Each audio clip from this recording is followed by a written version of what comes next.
তাহলে আমি কি পাইলাম, নগদ টাকা পাইছি 50,000 টাকা, পণ্যদ্রব্য পাইছি, আমি যেটা পাইছি ওটা ডেবিট। তাহলে আমরা লিখতে পারি নগদান হিসাব ডেবিট আর ক্রয় হিসাব ডেবিট, আর এটা মালিক দিচ্ছে যেহেতু মূলধন হিসাবে গণ্য হবে, মূলধন হিসাব ক্রেডিট। লিখি নগদান হিসাব ডেবিট, নগদান হিসাব ডেবিট, ক্রয় হিসাব, পণ্যদ্রব্য নিয়ে ব্যবসা শুরু করলে ক্রয় হিসাব হয়, ক্রয় হিসাব। মালিক যদি কোন সময় পণ্যদ্রব্য দেয় এটা ক্রয় হিসাবে গণ্য হবে, তার জন্য ক্রয় হিসাব ডেবিট লাগলাম। আর এটা মালিক দিছে, মালিক যেটা দেয় মূলধন হিসাবে গণ্য হয়, মূলধন হিসাব ক্রেডিট।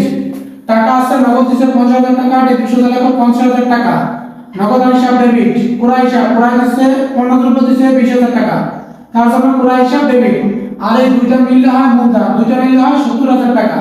এই 70,000 টাকা হলো মূলধন হিসেবে গণ্য হইবে। যাবে তাহলে নগদ হিসাব ডেবিট, ক্রয় হিসাব ডেবিট আর মূলধন হিসাব ক্রেডিট।